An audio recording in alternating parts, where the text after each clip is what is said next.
here with the Georgia Straight Arts and Lifestyle Editor, Janet. How are you doing today? Great, thank you. So what's new in the community this week? Well, the biggest thing that's opening is the Vancouver International Children's Festival, and for a few years now it's been based on Granville Island. It used to be in Vanier Park, and when it moved to Granville Island it really took on a big sort of performing arts focus. Yeah. So they've got shows from all over the world that really are cutting edge in terms of children's entertainment.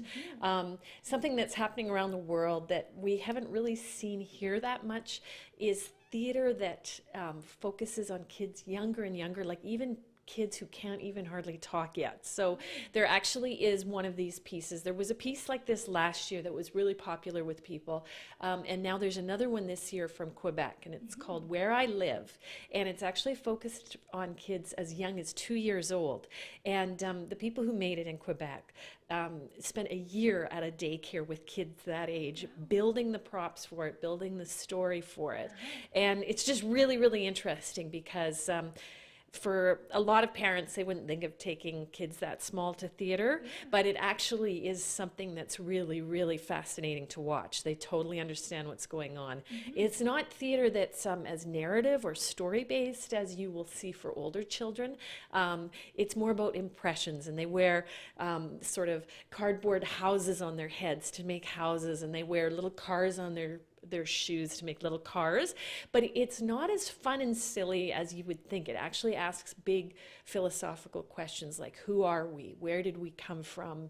What does it mean to have a body? What does it mean to be a man? What does it mean to be a woman? Like very sort of deep questions that this play asks. So that one to me is really interesting, and we're going to be seeing more and more of that in children's entertainment, I think, here in Canada, because it's huge in Europe right now. So that's something really unique that the Children's Fest can offer, is a show for kids that young. The other sort of big theme there this year is puppetry. You know, the Children's Festival has music shows and theater shows, and it even has a circus show this year. But it has two really interesting puppet shows from across the world. So one is coming all the way from Australia. It's called Earth Dinosaur Zoo. And it's got these huge puppets, not life-size dinosaurs, but bigger than, you know, to a kid, these dinosaurs are fairly big and real looking. And they're actually built, if you want to say anatomically correct or whatever you call it for a dinosaur, they were built with scientists originally for museums in Australia. One of them is so big, it's the Australian version of a T-Rex. I can't remember what it's called, but a guy actually sits in it to make the thing work. So the interesting thing about that show, it's called Earth Dinosaur Zoo, is that all the children over the course of the show will be able to touch and interact with the dinosaurs, so they can actually walk away saying, I touched a dinosaur today. And it's just a really educational but fun show for the kids to see.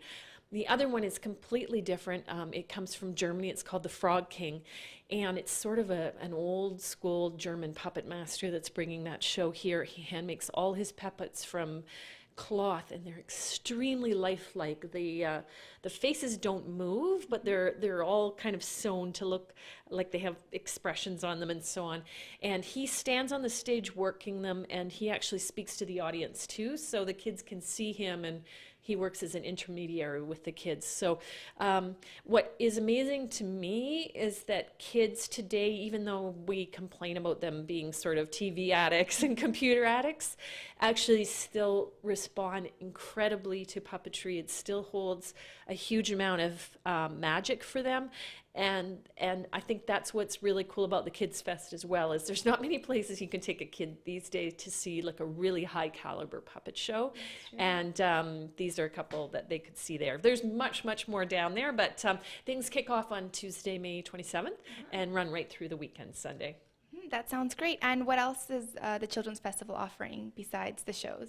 Well, like I said, they've got you know, other shows that are music and so on, but they also have tents where kids can get their face painted and interactive crafts and so on. So you can really make a day out of it. So you might get sort of a matinee ticket and then take the kids down to do all the activities that are down there on the island. Hopefully the weather will be good, because a lot of it is outdoor under the tents, but it's fine if not. There are covered areas. Definitely. So I know it's called the Children's Festival, but is it appropriate for adults to go and check it out? Oh yeah, definitely. And I would say in all the shows that I just mentioned, definitely they're going to be as interesting for adults as kids. And it is, tons of fun for a parent to take a child down there and just bond over everything that's going on. Thank you, Janet, so much. And please be sure to check out the Georgia Straight Weekly newspaper with the beer issue that's going on at the Children's Festival. Thank you for watching. My name is Maria.